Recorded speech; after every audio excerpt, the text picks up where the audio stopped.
On vit dans une époque où le bruit est devenu une arme, où l'image compte parfois plus que l'action, où la célébrité s'exprime à coups de déclarations, de gestes symboliques, de regards calculés et de mises en scène soigneusement entretenues. Et dans ce monde-là, Cristiano Ronaldo est l'incarnation parfaite du pouvoir visible, du succès assumé, revendiqué, presque proclamé à chaque instant. Un homme bâti sur la discipline, le travail acharné, mais aussi sur une conscience aiguë de sa propre grandeur, de son statut, de ce qu'il représente aux yeux du monde. Et puis, à l'exact opposé, presque comme une anomalie dans ce système, il y a N'Golo Kanté, un homme discret, silencieux, presque invisible hors du terrain, qui ne cherche ni la lumière, ni les projecteurs, ni la validation extérieure, un joueur qui arrive à l'entraînement comme s'il venait travailler dans l'ombre, qui repart sans faire de bruit, sans discours, sans mise en scène, comme si tout cela ne le concernait pas vraiment. Deux légendes, deux mentalités, deux façons radicalement opposées d'exister au sommet. Le jour où leurs chemins se croisent vraiment, ce n'est pas un clash verbal, ce n'est pas une provocation directe, ce n'est pas une déclaration choc en conférence de presse, c'est quelque chose de bien plus dérangeant, de bien plus subtil, presque cruel dans sa simplicité. Kanté ne fait rien de spécial, et c'est précisément là que tout bascule. Sur le terrain, Cristiano Ronaldo impose sa présence avant même de toucher le ballon. Son langage corporel parle pour lui. Chaque geste est affirmé. Chaque déplacement est une déclaration d'intention. Il exige le ballon. Il réclame. Il montre. Il ordonne. Parce qu'il a toujours fonctionné ainsi. Parce que son leadership est bruyant, visible, assumé. Et pendant des années, cela a fonctionné. Mais Kanté, lui, ne répond pas. Il ne provoque pas. Il ne s'énerve pas. Il ne cherche pas à dominer par l'attitude. Il court. Il anticipe. Il intercepte. Encore. Et encore. Et encore. Chaque ballon récupéré est un rappel silencieux que l'efficacité n'a pas besoin de spectacle. Chaque interception est une réponse muette à l'ego. Chaque retour défensif est une leçon donnée sans parole, sans regard appuyé, sans célébration. Et petit à petit, quelque chose d'étrange se produit. Cristiano Ronaldo, habitué à imposer son rythme, se heurte à un mur invisible, non pas fait de provocation ou d'agressivité, mais de constance, de lucidité, de simplicité absolue, et plus il cherche à forcer, plus Kanté semble être là, toujours au bon endroit, toujours au bon moment, comme s'il avait compris le jeu à un niveau presque spirituel. Le contraste devient presque gênant. D'un côté, la puissance, la stature, la légende construite sur l'image et la domination. De l'autre, un homme qui joue comme s'il n'avait rien à prouver, comme si le football était simplement un travail bien fait, répété avec sérieux et humilité. Et c'est là que beaucoup parlent de ridiculisation. Pas une humiliation classique, pas un moment viral, pas une action isolée, mais une défaite symbolique. Parce que Kanté ne cherche pas à briller plus que Cristiano, il ne cherche même pas à le dépasser dans l'imaginaire collectif, il fait simplement ce que le jeu exige. Et ce faisant, il met en lumière une vérité inconfortable. Le respect ne se réclame pas, il se gagne. Cristiano Ronaldo représente le pouvoir, les trophées, les records, l'histoire écrite en lettres capitales. Kanté représente autre chose. Quelque chose de plus rare. Une autorité naturelle qui ne dépend ni de la voix, ni de l'ego, ni de la mise en scène.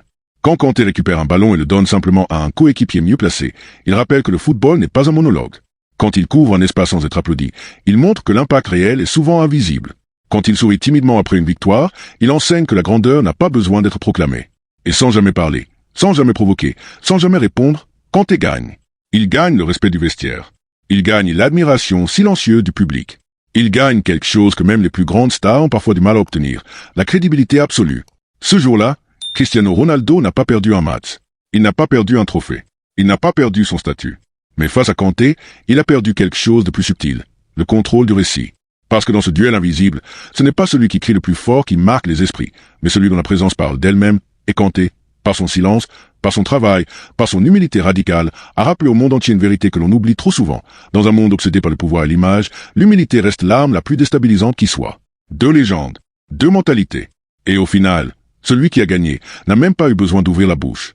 Et plus le temps passe, plus cette opposition devient évidente, presque dérangeante pour ceux qui observent sans vraiment vouloir l'admettre, car dans un football moderne saturé de statistiques, d'images, de mise en scène et de récits soigneusement construits, Kanté agit comme un rappel brutal de ce que le jeu était censé être à l'origine. Un sport collectif où l'efficacité silencieuse peut parfois peser bien plus lourd que les gestes spectaculaires et les postures de domination. Et c'est précisément cette simplicité radicale qui finit par exposer, sans violence ni mépris, les limites d'un leadership fondé uniquement sur l'affirmation de soi.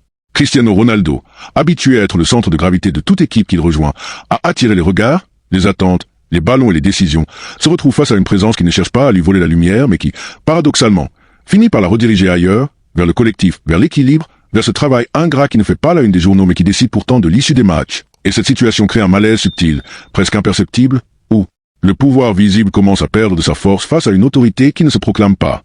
Car Kanté ne contredit jamais Ronaldo. Il ne le défie pas. Il ne cherche pas à l'éclipser. Il joue simplement juste.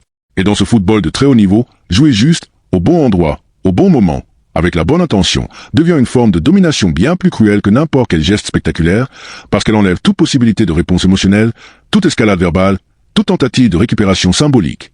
Plus Ronaldo cherche à imposer son rythme, plus Kanté ralentit le jeu sans jamais casser sa dynamique, plus il neutralise sans agresser, plus il récupère sans provoquer, comme s'il refusait consciemment de nourrir l'affrontement, laissant l'ego se heurter à un mur de calme, de discipline et de cohérence absolue.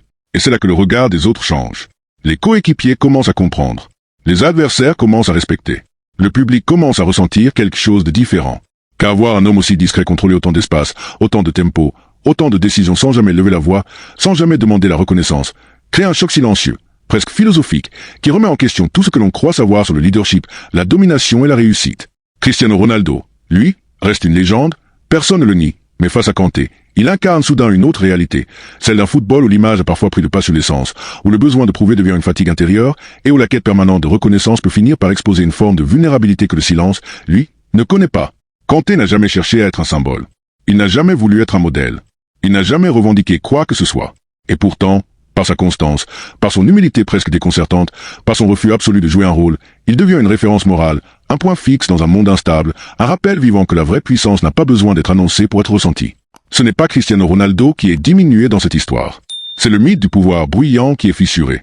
Parce que lorsque le match se termine, lorsque les caméras se détournent, lorsque les débats commencent, ce n'est pas un geste de Ronaldo que l'on retient, ni une célébration, ni une déclaration, mais cette impression persistante que quelqu'un, sans jamais s'imposer, a pourtant dicté le tempo, contrôlé l'espace et influencé l'issue du jeu avec une maîtrise presque invisible. Et c'est ainsi que Kanté gagne.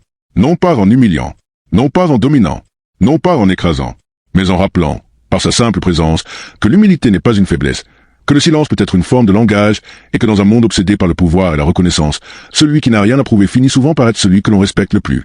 Et plus le temps passait, plus cette scène devenait lourde de sens, parce que ce qui s'était joué ce jour-là ne relevait pas d'un simple match, ni même d'une opposition sportive classique, mais d'un choc silencieux entre deux visions du monde, entre deux manières d'exister sous les projecteurs, entre le bruit assourdissant de la gloire assumée et l'élégance presque invisible de l'humilité incarnée, et Cristiano Ronaldo, habitué à ce que les regards se tournent vers lui, habitué à être le centre.